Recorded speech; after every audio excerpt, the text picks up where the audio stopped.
C'est prêt? C'est bon. 3, 2, 1.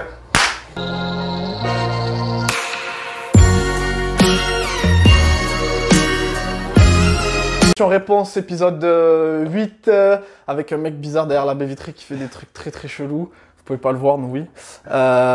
Du coup, épisode 8. Ouais. 4 minutes par question, vous connaissez le principe. C'est parti. Question de Tricor. Question numéro 1. Expliquez comment un coach doit élaborer la prog individualisée de son ou ses athlètes pour mettre en avant 1. L'individualisation nécessaire dans la prog. 2. La prise en compte des objectifs dans le temps. Et du coup, ça pourrait faire une question globale. Comment bien choisir sa prog ou son coach? Ok. Boum, 4 minutes. Ok, donc déjà, moi, première chose que je dis, c'est que dans le coaching, on doit avoir une méthodologie scientifique, c'est-à-dire observer, donc discuter avec l'athlète, qu'est-ce qu'il a fait comme sport, depuis combien de temps il fait du crossfit, quels sont ses objectifs, comment est-ce qu'il s'entraîne, quelle blessure il a eu, son style de vie, son métier, essayer de cerner un peu sa personnalité, etc. Donc la partie observation. De cette observation, on va faire des théories. Donc peut-être que ça va plus marcher sur lui. Il va falloir structurer l'entraînement en fonction de ses faiblesses, de ses forces, etc. Ensuite, on teste. Donc on met en place. Et ensuite, on observe les résultats. Dédicace à Thibaut pour le test. Exactement. On teste. Du coup, dans les tests, alors les tests, c'est plutôt dans la partie théorie, on va dire, du début. Mais ensuite, on met en place la structure en fonction de tout ça. Et on observe les résultats. Et ensuite, on ajuste en fonction des résultats. Donc, méthodologie scientifique en 4 étapes. Choisissez un coach en fonction de ça. Je pense qu'un bon coach, c'est quelqu'un qui est dans cette démarche-là. Et du coup, l'individualisation, du coup, elle prend tout son sens au bout de plusieurs mois. C'est-à-dire que si vous prenez un coach et qu'il commence à vous programmer, ça sera vraiment individualisé à 100% au bout de quelques mois, quand il commencera à vous connaître, comment est-ce que vous répondez aux stimuli, etc. etc. Ok. Bim. Ok, donc on passe à l'autre question. De Carlita CrossFit. À quelle fréquence bosser un mouvement pour évoluer rapidement? Exemple, le handstand walk. Ok. Du coup, alors les études neurologiques en neurosciences montrent que pour atteindre la virtuosité, donc le stade de virtuose pour quelque chose, il faut 10 000 heures de pratique. 10 000 heures de pratique, si tu pratiques pas mal, ça fait à peu près 10 ans. Donc c'est pour ça que quand tu regardes les athlètes olympiques d'haltérophilie, ils font tous de l'haltéro depuis plus de 10 ans, clairement. Après, par exemple, pour apprendre à jouer du violon, il faut 10 000 heures de pratique pour devenir un virtuose du violon. Mais si tu joues du violon 3 heures par jour, tu risques pas grand-chose, on va dire, au niveau intégrité physique. Ouais. Tandis que le handstand walk, si tu en fais 3 heures par jour, à un moment donné, ça risque de bloquer. Et en plus de ça, on fait du sport. On fait un sport qui demande plusieurs choses, donc on ne peut pas te focaliser que sur un geste. Après, ça va dépendre de l'athlète, de combien de temps il s'entraîne, etc. Au plus c'est le mieux. Au plus tu pratiques, en fait, au plus tu vas créer ce qu'on appelle de la matière grise. C'est-à-dire que tes neurones, les connexions neuronales, elles sont entourées d'une gaine, ce qu'on appelle la myéline. Et plus tu pratiques, plus cette gaine est épaisse, plus les connexions nerveuses se font rapidement, plus le geste est précis, etc. Donc plus tu pratiques, plus tu deviens meilleur. C'est vrai pour le handstand walk et pour tous les skills. Un athlète doit toujours être en constante recherche d'améliorer ses skills, que ce soit ses chests, que ce soit ses muscle-up. Même s'il fait 15 muscle-up unbroken, il doit chercher à les améliorer sous fatigue ou même être plus efficient, que ce soit l'haltéro, tout simplement, sous fatigue, les différentes formes selon les combinaisons dans les WOD, etc. Donc, pour un skill tel que le handstand walk ou les double unders, où c'est vraiment la pratique qui fait que tu deviens bon, 1 à 2 fois par semaine, j'ai envie de te dire, selon la programmation, selon les objectifs de l'athlète, selon son temps d'entraînement, selon ses objectifs compétitifs. Il n'y a pas vraiment de réponse universelle pour ça. Ouais. Mais au plus, au mieux c'est. Mais pas tomber dans l'excès. Exactement, oui. Surtout pour un mouvement comme le stand walk, tu risques vite de te blesser si tu en fais 3 heures par jour. Ouais, les épaules, muscles. Alors, question de Barak, qu'est-ce que tu penses du Whoop comme moyenne de monitoring? C'est à la mode, ça.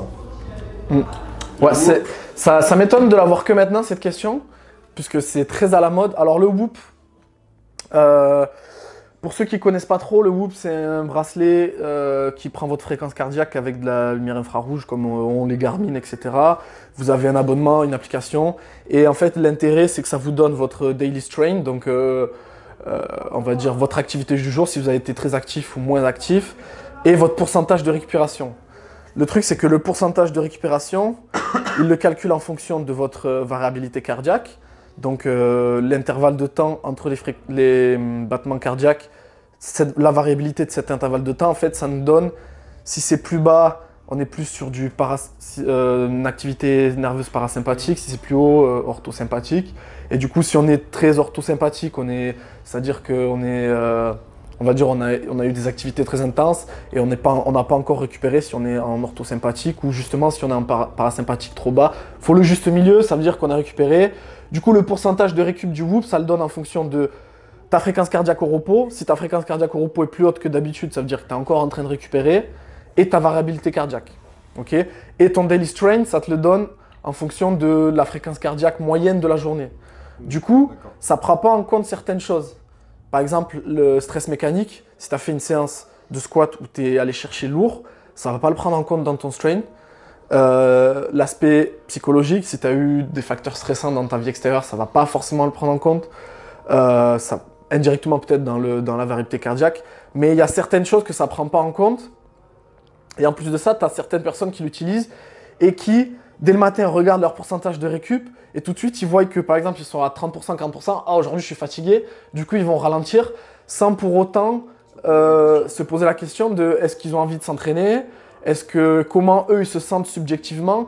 Peut-être que ça fait partie aussi du processus de l'entraînement. Pour avoir des adaptations, il faut créer une surcharge progressive. Donc après, il ne faut pas être obsédé par le pourcentage de récup du Whoop. Après, le Whoop, c'est un objet qui peut être intéressant. Il faut savoir qu'il y a aussi des applications gratuites. Si vous avez un Polar, une ceinture Polar, vous pouvez utiliser HRV, Elite HRV. C'est une application qui vous donne votre variabilité cardiaque. Tous les matins, au réveil, vous faites, ça vous donne votre variabilité cardiaque, si vous êtes assez en forme ce matin ou pas. Donc oui, le Whoop, ça peut être utile. Il ne faut pas être à tout prix connecté et regarder... Parce que ça a on va dire un effet psychologique aussi. Si tu te lèves et que tu vois que tu es à 20%, t'as pas envie de faire. Ouais, alors que si tu n'avais pas regardé, autant tu aurais fait une grosse séance et ça aurait été une bonne journée, tu vois. Donc, faut faire attention. À utiliser, oui, pourquoi pas. À utiliser de manière, on va dire, modérée. Non, justement, faut pas l'utiliser de manière obsessionnelle, mais plutôt de manière modérée et pas jurer que par ça. Pas être obsédé par son pourcentage de récupération. Ok, très bien. Alors, question de Guillaume. Réussir de chest to bar strict. Quelle est la progression pour réussir ce mouvement? Ok. Alors, strict chest to bar, bon déjà, première chose, essayer d'identifier qu'est-ce qui limite. Donc, pour certains, ça va être la force en strict. Dans ces cas-là, ça va être tout simplement des strict pull-up pour travailler un axe et pour aussi travailler cette portion-là, travailler sur du tirage dans un axe horizontal. Après, pour certains, le facteur limitant, ça va être la capacité d'extension au niveau gléno-huméral. Tu as certains sujets, on va dire, ils vont faire une extension d'épaule. Par manque de mobilité thoracique, il va avoir tout de suite la scapula qui va faire une bascule vers l'avant et il va arrondir le haut du dos, etc. Donc, essayez de voir est-ce que ça vient de là. Essayez d'identifier le facteur limitant. Après, la logique, c'est toujours la même. Surcharge progressive. Commencer avec un certain nombre de reps, un certain volume ou un certain poids. Et progresser au fur et à mesure des semaines jusqu'à réussir. Okay. Et si ça vient d'un problème de mobilité, travailler sur l'extension de l'épaule, ouverture thoracique, flexion, extension de l'épaule, ouverture, rétraction des scapulas. De manière active, pas que de l'étirement passif. Ok. Alors, question de Ngoulou. Castro vous demande de créer un WOD pour tester l'ensemble des qualités des athlètes. Ça serait quoi? Je pense que pour tester l'ensemble des qualités sur un WOD, c'est impossible. C'est pour ça que les games, ça dure sur 3 jours et c'est 15 WOD. Après, pour moi, un WOD qui testait beaucoup de choses à la fois, que j'avais bien aimé pour cette raison-là, c'était 19.2, 16.2. Tu avais du volume sur les barres, un mouvement assez complet, squat clean, qui taxait le bracing, le gainage au niveau du tronc, le membre inférieur.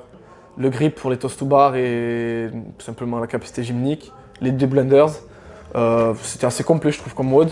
Les charges qui montaient, la fenêtre des 2 minutes, voilà. Mais après non, c'est pas possible de tester en un WOD toutes les qualités. En WOD c'est impossible. Mais Dave Castro il est très fort par contre pour créer des WOD, ça non, il n'y a pas de doute. Il est très très bon. Merde. Hop. Ok. J'arrive. Alors, Question de WTXFRCA. Votre avis sur le fait de travailler les séances de force en Metcon, nano, sans ceinture, etc. Donc c'est la question, quels sont les avantages et inconvénients de les faire avec ou sans accessoires? Je pense que le plus simple, si vous faites du crossfit en compétition, si vous cherchez, en tout cas si vous vous posez la question, je pense que c'est qu'il a envie de progresser, faire du crossfit en compétition, pourquoi pas.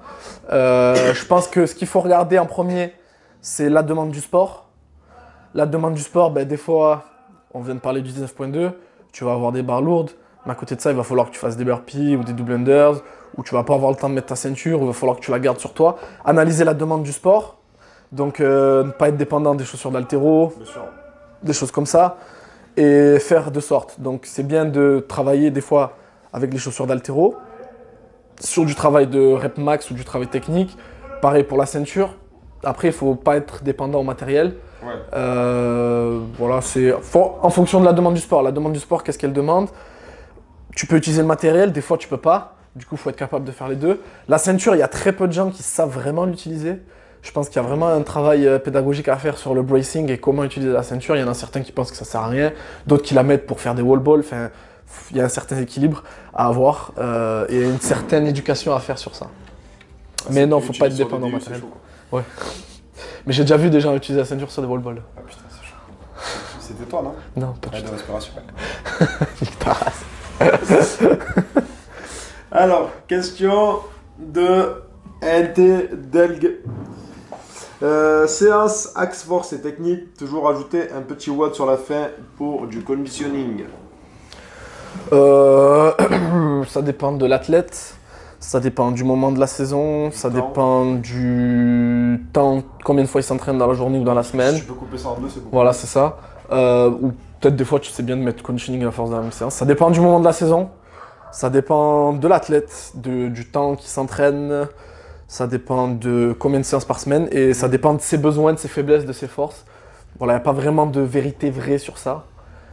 Si on a un athlète qui est très bon sur des modalités séparées, mais qui, une fois sur des WOD CrossFit purs où il y a toutes les modalités mélangées, c'est bien de lui mettre des doses, on va dire, après des travails de force et technique pour qu'il transfère cette force et technique dans son conditioning. Ça dépend, il n'y a pas de vérité universelle pour ça. Ouais, je suis assez d'accord. Réponse classique, réponse un peu cliché, mais bon, c'est un peu, je suis un peu obligé sur celle-là. Il n'y a pas d'autre réponse. Je trouve. Alors, question de Bulbi Prog. L'impact d'un niveau de cortisol élevé en période de compète, l'influence que ça. Ok. Ça. Ok. Alors, déjà, première chose, le cortisol, c'est, pour les gens qui ne savent pas vraiment, c'est l'hormone du stress. Donc, c'est l'hormone, simplement, lorsque tu es dans une situation stressante, que ce soit quand tu viens t'entraîner, parce que c'est un stress, quand tu viens faire un WOD, ou quand tu as des stress psychologiques ou autres, cette hormone-là, tu la sécrètes.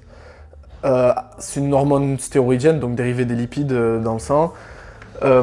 Cette hormone-là, souvent, elle est associée, on va dire, on l'associe à quelque chose de mal, mais elle est nécessaire d'un certain côté, c'est-à-dire que c'est avec cette hormone-là que tu vas libérer du glucose dans le sang pour l'amener au muscle, enfin le glucose hépatique dans le sang pour l'amener au muscle pour tes efforts physiques, ou au cerveau pour si tu as besoin de réfléchir, si tu as un stress psychologique. Cette hormone-là, elle est nécessaire, ok. Après, le problème, c'est que certains athlètes, certains sportifs ont un taux de cortisol chroniquement élevé. C'est-à-dire que parce qu'ils ont beaucoup de facteurs stressants à travers l'entraînement ou à travers leur vie, etc. Donc ils ont un taux de cortisol qui est élevé, plus élevé que ce qui devrait être tous les jours, de manière chronique. Et le problème, c'est que cette hormone-là, c'est une hormone aussi catabolique. C'est-à-dire que tu vas avoir, elle sert aussi lorsque tu es dans les efforts physiques à synthétiser la protéine en énergie. Donc elle catabolise et à terme, tu peux avoir un déconditionnement. Donc si... Ça va? Ça va. Tu survis? Je survis. J'ai cru que j'allais le perdre. Désolé. Du coup, ouais, si tu as on va dire, un taux de cortisol chroniquement élevé, tu risques d'être déconditionné en surentraînement, avoir une fatigue surrénale aussi. Donc tes glandes surrénales qui sécrètent les hormones, elles risquent d'être fatiguées. Et en fait, tu risques de tout simplement être déconditionné et pas savoir ce qui t'arrive. C'est-à-dire que toi, tu le sens pas vraiment, mais tu arrives à l'entraînement, tu arrives à rien faire. Tu es aussi fatigué psychologiquement. Ça peut arriver aussi que tu aies manque de sommeil, manque de libido, etc. Du coup, whoop. Du coup, le whoop, ça peut aider. Le whoop, ça te donne l'activité nerveuse. L'activité nerveuse, souvent, elle est liée au cortisol. Si tu as une activité sympathique très élevée, ben, ça veut dire que tu as un cortisol élevé à chaque fois. Ouais, parce que les deux sont associés. Parce que lorsque tu es face à un facteur stressant, ton activité sympathique, elle monte. Après, sinon, il y a les prises de sang. Tout le monde n'est pas Cristiano Ronaldo et ne peut pas se faire des prises de sang tous les jours. Donc, avoir aussi, essayer d'écouter son corps, voir comment on répond à l'entraînement. Là, il parle de avant les compétitions. En compétition, normalement, lorsqu'on arrive dans une période compétitive, on doit avoir une décharge. Donc, théoriquement, on doit avoir une décharge de 50% sur le volume, mais garder de l'intensité de façon à ce que l'athlète puisse piquer et être en forme arriver à la compétition. Ouais. Je pense que j'ai tout dit. J'ai oublié quelque chose? Non, je pense pas. Ouais, donc taux de cortisol. Vous pouvez utiliser prise de sang ou des outils comme le Whoop. N'oubliez pas de décharger votre volume d'entraînement quelques semaines avant la compétition. Et puis pour notre cher ami Adrien, parce que je crois que c'est Adrien, il y a un livre qui s'appelle Your Blood Never Lies qui te donne, t'explique comment lire tes prises de sang. Ça peut être un livre intéressant pour toi si ça t'intéresse ce sujet. Voilà. Voilà. Ouh, 30 secondes. Bon. Dernière question. Jordan, pourrait-il nous détailler le fameux Jojo Jet? Road to 120 kilos. Bah, c'est à toi de répondre du coup. Du coup, pour la diète, alors, je suis une diète très stricte. C'est-à-dire, je mange beaucoup de McDo, de KFC, de pizza en tout genre, mais surtout la pizza chèvre-miel, poulet, parce qu'il faut quand même des lipides. Et la chèvre miel sans poulet? Et la chèvre-miel sans poulet, je ne mange pas. Ah. Il faut toujours des protéines. Ouais, bien sûr, évidemment. Très important de répartir les macros. En fait, j'attise la jalousie, si vous voulez tout savoir, parce que je fais 101 kg à l'heure actuelle. Et que tu es très agile. Et je suis très agile. Mais en très mauvaise santé là en ce moment. Mais, en ce moment, j'ai une grippe aviaire, du type coronavirus, je ne sais pas. Oh putain. Ouais. Du coup, j'attise la jalousie parce que je suis pas trop mal au burpees, j'arrive à bien me démerder en gym, mais je suis rien en altéro, Ouais. donc du coup... Mais le pire, c'est que tu déteins sur moi, tu vois. Moi, à la base, je suis coincé, je mange que de la salade et je commence à partir en couille. Voilà, il commence à partir en couille grâce à moi, petit à petit. Mais petit à petit, il va vers les perfs aussi. Voilà. Est-ce qu'il y a un lien? Est-ce qu'il y a un lien? Je sais pas. Découvrira Je sais ça. que Willy George a commencé le crossfit en mangeant que de la merde, donc je suis sur tes traces, mec. Mais maintenant, il fait très attention, je crois. Hein. Oui, il fait un peu. Il a un peu changé sur ça. Bon. Bah oui, mais on n'a pas le même niveau. C'est son métier aussi. C'est ça. Moi, je vais rester dans mes McDo. Dans mes McDo. Non, mais il faut dire que c'est pas que McDo. Non, c'est pas que T'as McDo. tacos, C'est aussi tacos, KFC. Voilà. Les trois viandes, sauce algérienne. Pascal, t'as un mot à dire? Tu veux venir? Pascal, viens. Sur le Jojo. T'as un mot à dire sur la diète Jojo? Bonsoir. Pascal Roux, Bonsoir. enchanté. Il y a Thibaut Fradé qui nous regarde là-bas. Alors, la diète de Jordan, Voilà. c'est vrai que, voilà. Voilà. Ça Elle donne- se ça- résume ici. Ne croyez pas que c'est facile. Un fast-food par jour. McDo, Burger King, KFC. Et croyez pas que vous allez pouvoir vous en sortir, genre, ok, je cheat aujourd'hui, je prends de la salade. Non. Tous les jours. Les boissons. C'est une consistance. Bien sûr. c'est- C'est un vrai process, quoi. Tous les Jamais jours. des viandes. Non. Toujours du Pepsi. Pepsi, ne sortez pas du zéro, je sais pas quoi, non. Ce qu'on veut, c'est du sucre et du gras. Faut du glucide. Faut de Le plus souvent possible. Vous ne pouvez pas vous échapper à faire un poulet riz brocoli, non. Impossible. Chaque Ça jour, n'existe pas. 6000 calories, dont 4500 calories de mauvaise bouffe. Très important. Très important. Après, il y a des astuces. Vous n'avez pas eu le temps d'aller au fast-food, c'est pas grave. Faites un bon plat de pâte à la carbo. Mais c'est trop ça. Prenez quelques M&M's en dessert, des pains au chocolat. Il y a des manières de s'en sortir Voilà. et de toujours retrouver un petit peu le. Hier soir, le par plan, exemple, quoi. j'ai mangé des aubergines, des tomates et des Oh poivrons. putain. Et en dessert, 3 Kinder Délices. Voilà. Le mec, il était à ça de déborder. Ah, et ça. il est retourné. Elle est sur- tout la protéine, gros, aubergine, tomate, poivron. Ah oui, moi j'ai des nuggets aussi. Voilà, donc Avec la sauce barbecue, n'oubliez pas important, la sauce barbecue. très important. Et surtout, les quantités. N'ayez pas peur. Ne dites pas, je vais peser ce qui se passe. Non, le but, c'est d'être allongé sur ton canapé. Tu peux plus bouger. Tu as la goutte qui coule ici. Là, tu sais que c'est bon. Tu as bien. T'as fait combien de raclettes depuis le début de l'hiver? J'en ai fait que 3, C'est tout? c'est tout. En 3 jours. Mais par contre, C'est là où. ça s'est suivi quoi. 3 en 3 jours. Bon. Et apparemment, il y a eu 8 kilos de fromage qui a été ingéré. Et pensez à vous échauffer avant les entraînements, c'est important. Et vous savez que ça, c'est mon t-shirt quand même. Il peut quand même mettre du M. C'est fantastique. Voilà, 100 kilos. Cet homme je est peux mettre fantastique. je peux mettre du L. On voit les tétons à travers, la, mais bon. la gravité. D'ailleurs, sympa ce t-shirt. Hein. Ouais. Vous pouvez le retrouver Vous avez bientôt, remarqué sur la boutique Excuse My French. Y'a pas de boutique, gros. Excuse my bug.